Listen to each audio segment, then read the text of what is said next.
কে? ও মামা, হ্যাঁ, কই কই আমার এডিটর কই? হ্যাঁ, তোমার এডিটর তো ঘুমাচ্ছে, অনেক রাত হয়েছে না? কেন এডিটর এত বেলা পর্যন্ত ঘুমাবে কেন? আচ্ছা তুমি এসব ডেকে দিচ্ছি। ওই সায়েন্স সাহেবকে তুমি এত ঘুমাতে দেখিনি। দেখো দি, ডাকো ডাকো একটু সাথে। হ্যাঁ হ্যাঁ যাচ্ছি। আই রাজু, রাজু, আই উঠো, মামা এসছেন। আঙ্কেল ও, কখন আসলেন? হ্যাঁ, এই তো বাবা, কংগ্রাচুলেশন বাবা। Thank you. এই দেখো শোনো, তোমার জন্য আমি কিন্তু এই কেক আর ফুল নিয়ে এসেছি। তুমি কিন্তু কাজটা খুব ভালো করেছো।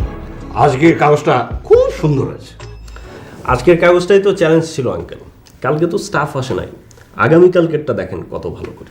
খালি আমার দিকটা একটু দেখো বাবা, কারণ আমি তো আবার ওই বিগ পাওয়ারদের সাথে দা কুমড়ো সম্পর্ক রেখে চলতে পারবো না। কি যে বলেন আঙ্কেল, আমি তো আপনার দিকেই সবার আগে দেখবো, এতে কোনো সন্দেহ আছে? এই মানে ধরো ওই ব্যাংকের লোনটা একটু রিসিট উল্টো হয়ে গেলে তুমি পত্রিকা আমরা গরম করে ছেড়ে দেবে একেবারে।